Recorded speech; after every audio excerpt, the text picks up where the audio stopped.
Well, we've been exploring stories this Christmas. We've explored stories of love, stories of peace, of joy. And today we explore a story of hope.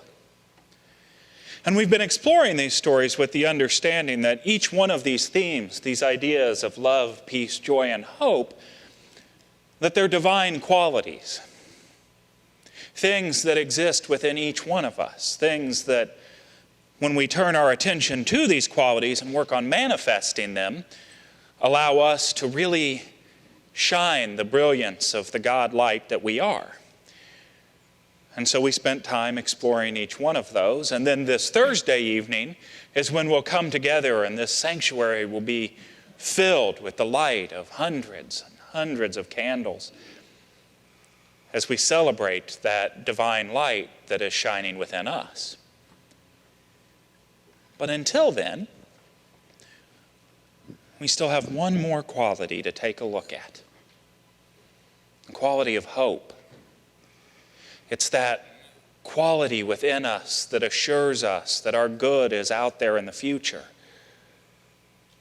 It's that quality that some would say is linked to faith and the idea that we can rest at ease because we know that our good is out there for us. And so, just as we learned about the presence of love from Jim and Della and the gift of the Magi, and just as we explored the concept of peace through Maya Angelou's Words and Amazing Peace, and last week we learned about joy through spending a little quality time with the Grinch, today we'll explore how Papa Panov finds his hope for a very special Christmas. Good morning. Good morning. I just want to take a moment to say thank you to all of you for allowing me to share these wonderful stories with you throughout the Advent season. It's been an honor and a pleasure, and I've loved doing it. And I've got one really wonderful story left to share with you. Papa Panov's Special Christmas by Leo Tolstoy. It was Christmas Eve, and although it was still afternoon, lights had begun to appear in the shops and houses of the little Russian village, for the short winter day was nearly over. Excited children scurried indoors, and now only muffled sounds of chatter and laughter escaped from closed shutters. Old Papa Panov, the village shoemaker, stepped outside his shop to take one last look around. The sounds of happiness, the bright lights, and the faint but delicious smells of Christmas cooking reminded him of past Christmas times when his wife had still been alive and his children little. Now they had gone. His usually cheerful face, with the little laughter wrinkles behind the round steel spectacles, looked sad now. But he went back indoors, set a pot of coffee to heat on the charcoal stove, and then with a sigh, he settled into his big armchair. Papa Panov did not often read, but tonight he pulled down the big old family Bible and he read again the Christmas story. He read how Mary and Joseph, tired by their journey to Bethlehem, found no room for them at the inn, so that Mary's little baby was born in a cowshed. Oh dear, oh dear, exclaimed Papa Panov. If only they had come here. I would have given them my bed, and I could have covered the baby with my patchwork quilt to keep him warm. Papa Panov's face fell. But I would have no gift to give him, he thought sadly. And now I would invite you all to stand and join together in singing The Little Drummer Boy.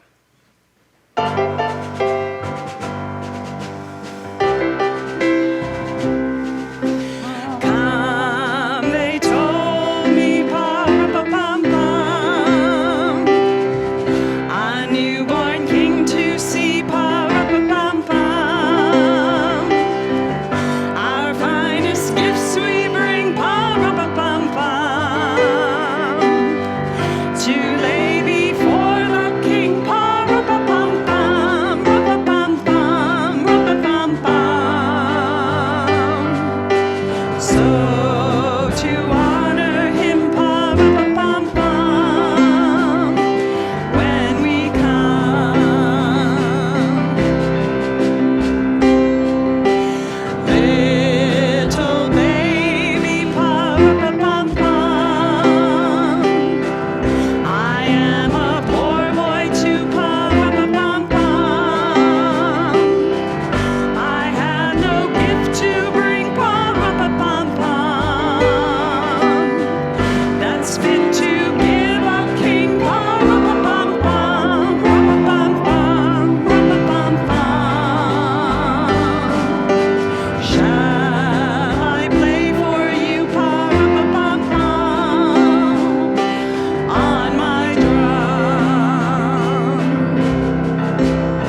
Then his face brightened. He put down the Bible, got up, stretched his long arms to the shelf high up in his little room, and he took down a small, dusty box and opened it. Inside was a perfect pair of tiny leather shoes. Papa Panov smiled with satisfaction. Yep, they were as good as he remembered, the best shoes he had ever made. I should give him those, he decided, as he gently put them away and sat down again. And the further he read, the sleepier he became. The print began to dance before his eyes so that he closed them just for a minute. And in no time at all, Papa Panov was fast asleep. And as he slept, he dreamed. He dreamed that someone was in his room, and he knew at once, as one does in dreams, who the person was. It was Jesus. You've been wishing that you could see me, Papa Panov, he said. Then look for me tomorrow. It's Christmas Day, and I will visit you. But look carefully, for I shall not tell you who I am.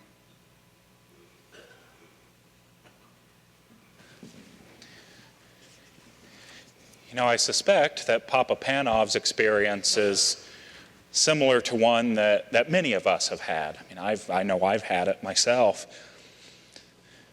As this time of year comes around and the smells and the sights and the music and the joy that you see on the faces of people around you sometimes can remind you of those times that you used to have.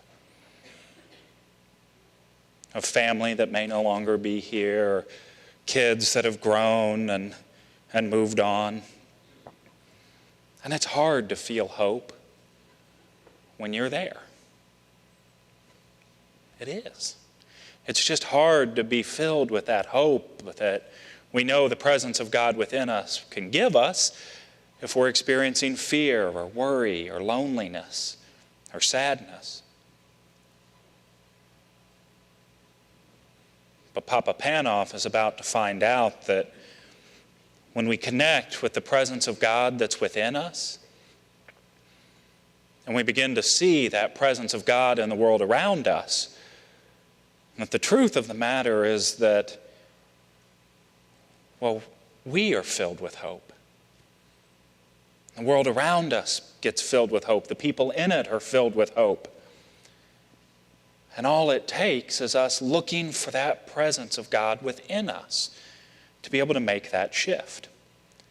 Now, there are a few things before we get too far into the story today that I just want to share with you, because in order for us to really see the presence of God in this way, well, we have to look at this story metaphysically.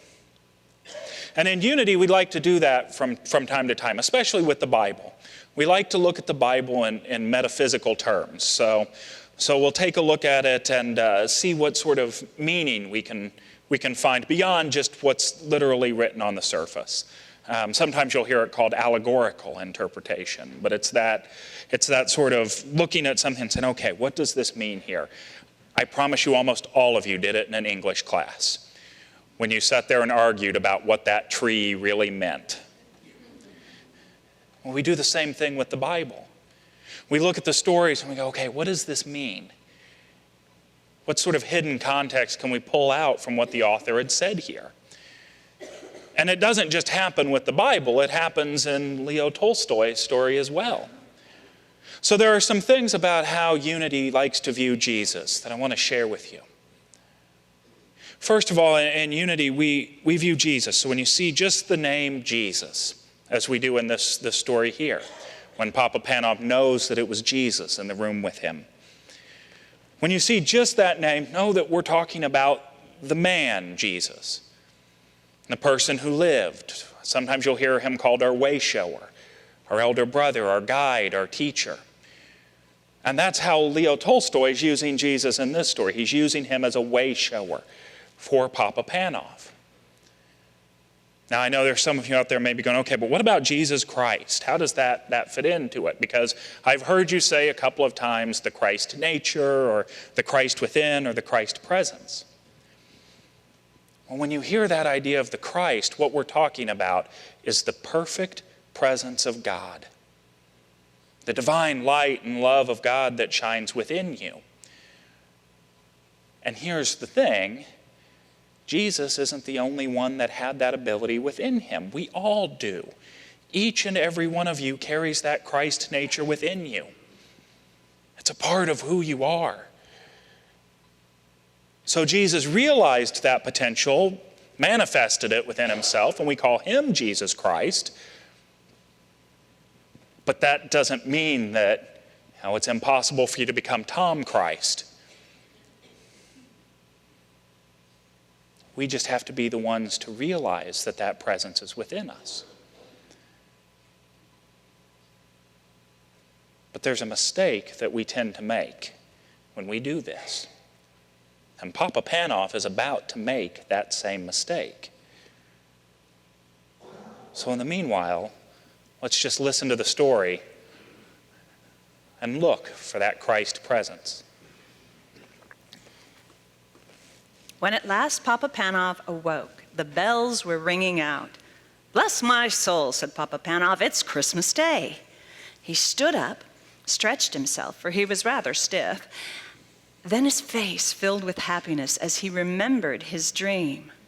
This would be a very special Christmas after all, for Jesus was coming to visit him. How would he look? Would he be a little baby, as in the first Christmas? Would he be a grown man, a carpenter, or a great king that he is, God's son? He must watch very carefully the whole day through so that he recognized him however he came. Papa Panov put on a special pot of coffee for his Christmas breakfast, took down the shutters, and looked out the window. The street was deserted. No one was stirring yet. Well, no one except the old road sweeper. And he looked as miserable and dirty as ever. And well, he might. Whoever wanted to work on Christmas Day and in the raw, cold, and bitter freezing mist of such a morning? Oh, Papa Panov opened the shop door, letting in a thin stream of cold air. And "Come in," he shouted across the street cheerily. "Come in and have some hot coffee to keep out of the cold." The sweeper looked up, scarcely able to believe his ears. He was only too glad to put down his broom and come into the warm room.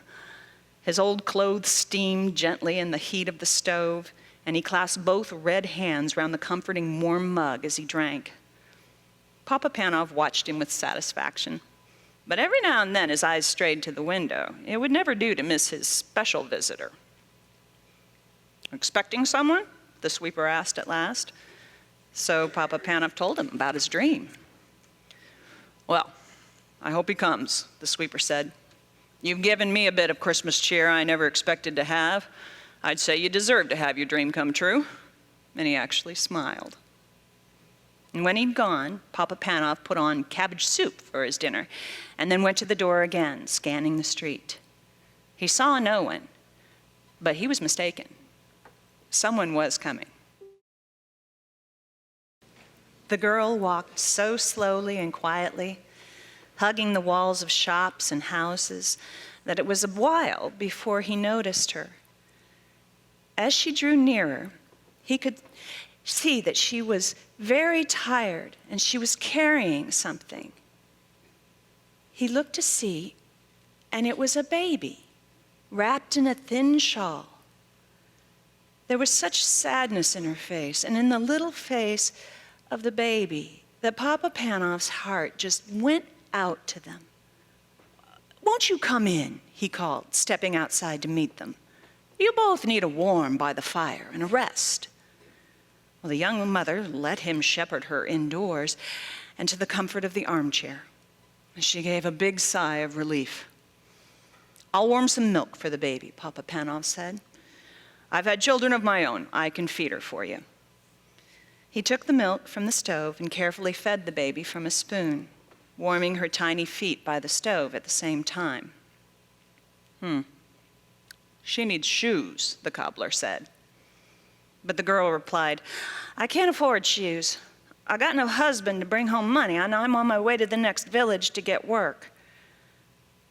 And a sudden thought flashed through Papa Panov's mind. He remembered the little shoes he'd looked at last night. But he'd been keeping those for Jesus. He looked again at the cold little feet and made up his mind. "Try these on her," he said, handing the baby and the shoes to the mother. The beautiful little shoes were a perfect fit. The girl smiled happily and the baby gurgled with pleasure. "You've been so kind to us," the girl said when she got up with her baby to go. "May all your Christmas wishes come true." But Papa Panov was beginning to wonder if his very special Christmas wish would come true. Perhaps he had missed his visitor.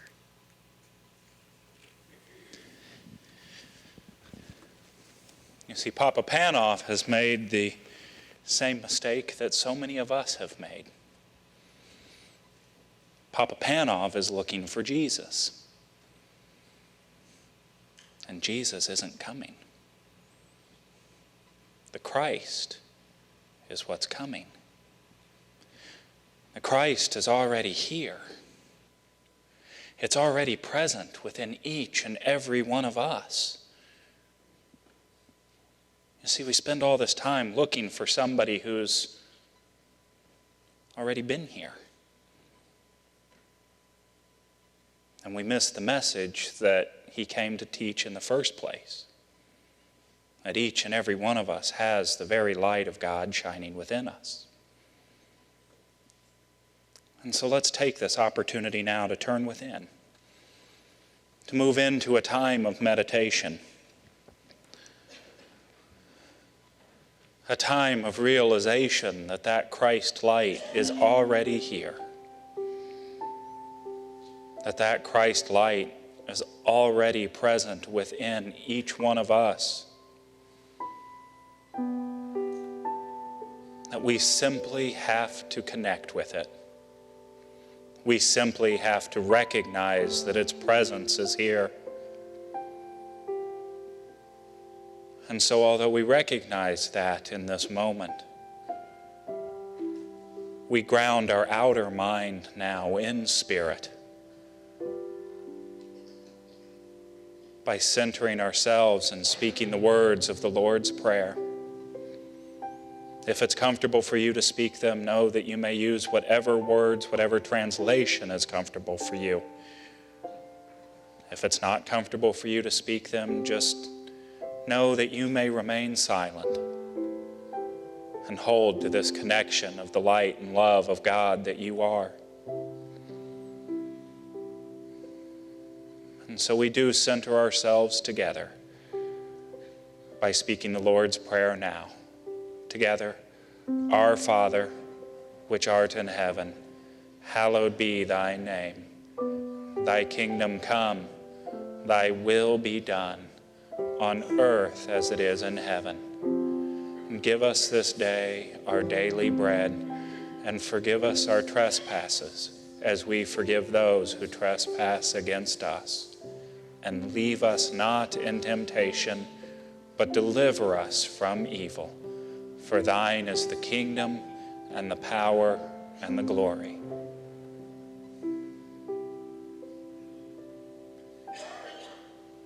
And so as we rest in this moment of connection, we notice that right here, there's a still spark within us. It is the light of God. It is the Christ, the kingdom of heaven. And so we allow ourselves to relax into this moment, letting the chair support us as we focus solely and intently on the God that we are, the perfect perfection of Christ. In the silence.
in this moment, we allow ourselves to fill with love.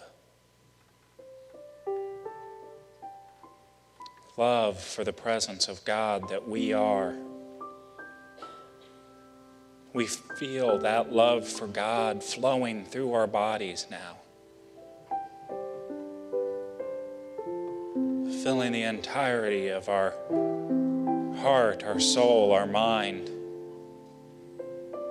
so that in this moment we become a radiating example of the love of God, the love that we have for God.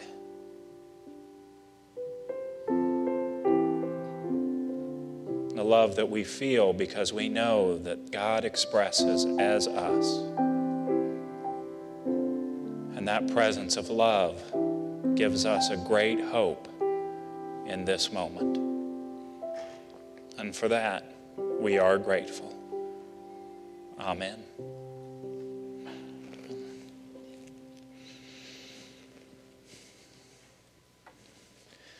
You know, as Christians, I think we can all agree on at least one thing. And sometimes it seems like it's just one thing. But that's the idea that Jesus was the embodiment of the divinity of God. In my own opinion, though, I think the mistake that we so often make is when we think that we have to wait for Jesus to come back to bring that divinity with him. You see, the truth of the matter is that divinity is already here.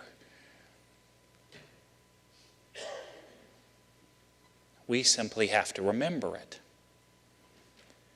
So we can let go of this idea of looking for Jesus to come walking down the street and instead remember the truth that Christ light that he shone, it's already shining within you.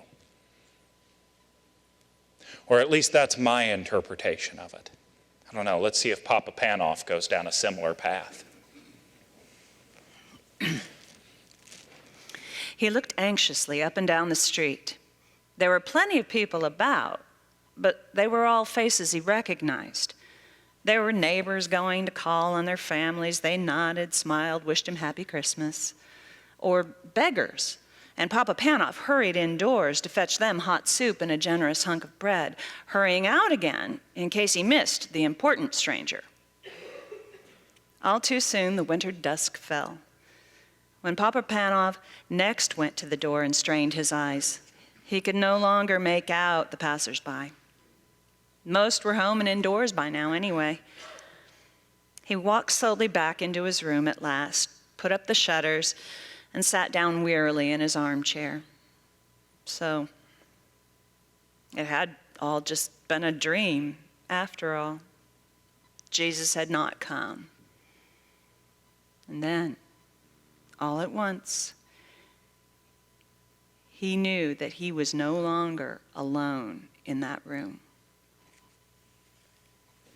You see, just through his actions that day, Papa Panov was fulfilling the two greatest commandments that Jesus said we should follow.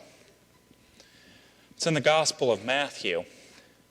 The disciples are questioning Jesus about the nature of God, and one of them says, "Which commandment in the law is the greatest?" And Jesus answers. And in Matthew 22, verse 37, he says, he said to them, "You shall love the Lord your God with all your heart and with all your soul and with all your mind. This is the greatest and the first commandment. And a second is like it. You shall love your neighbor as yourself. On these two commandments hang all the law and all the prophets. You shall love the Lord your God with all of your heart, your mind, and your soul.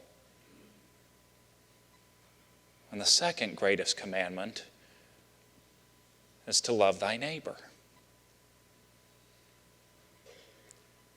You see, that's exactly what Papa Panov has done.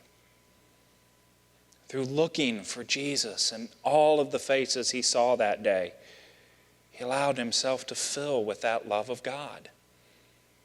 It's the exact same thing we just did when we took that time to sit in meditation and to focus on the presence of God, that Christ light within us. We allowed ourselves to feel that love of God. But it doesn't just stop there. See, the first thing that we do is turn within and allow ourselves to feel that love of God. But that logical conclusion to knowing that you are the light and the love of God and that you love the God that's within you is that you would love your neighbors as you love God. And it took me a while to fully put all of this together. I wrote it out, and usually what happens is I'm reading through these talks, this stuff will just kind of flow as I read it, and then there's always one or two little things that I want to share that I have to stop and read over and over again because it just doesn't quite make sense.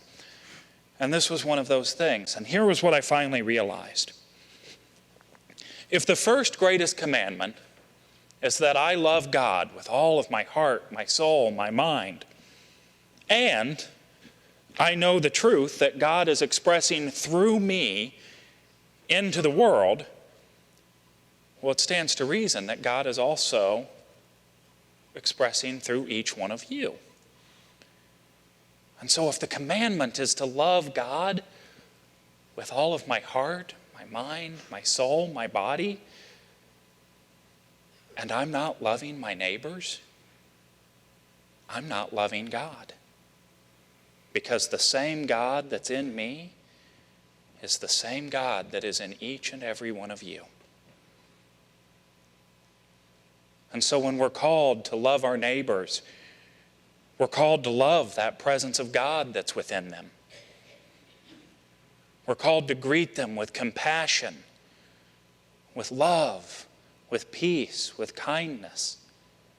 We're called to see the presence of God as it shows up in the faces that greet us every day.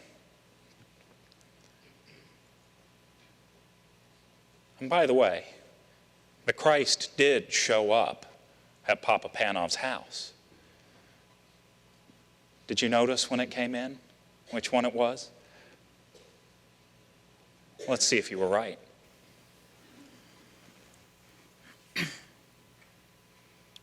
This was not a dream, for he was wide awake. At first, he seemed to see before him the long stream of people who had come to him that day. He saw again the old road sweeper, the young mother and her baby, and the beggars that he had fed. And as they passed, each whispered, "Didn't you see me, Papa Panov?" "Who are you?" he called out, bewildered. Then another voice answered him. It was the voice of his dream, the voice of Jesus.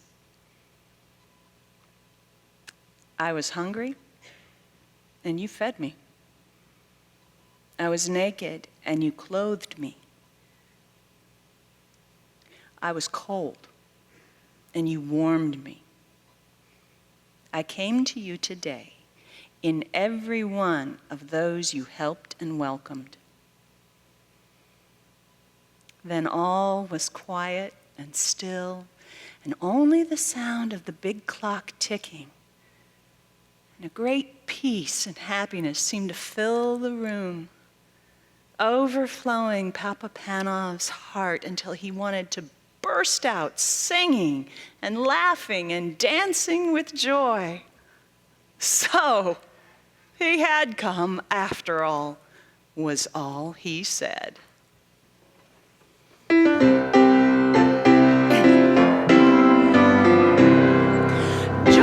Nature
And so how is it that we give hope to our world?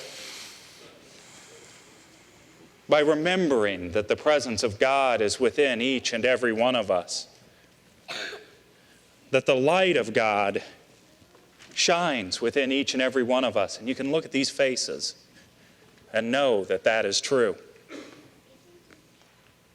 So every time that we welcome someone, that we greet them with compassion, with kindness, with love, with respect, know that it's so much more than treating a fellow human being that way.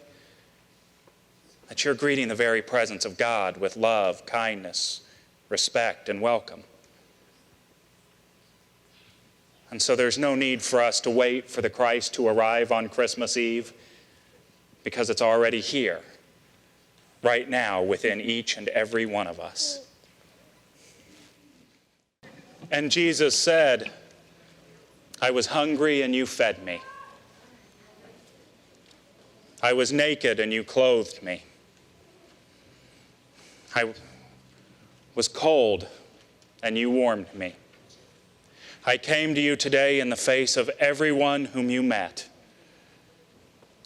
And know that that same presence of God comes to you each day in the face of everyone whom you meet. That face of God comes to you, shining through you in every moment. And so go forward now, shine that God love and light brightly. God bless you, and I'll see you Thursday night.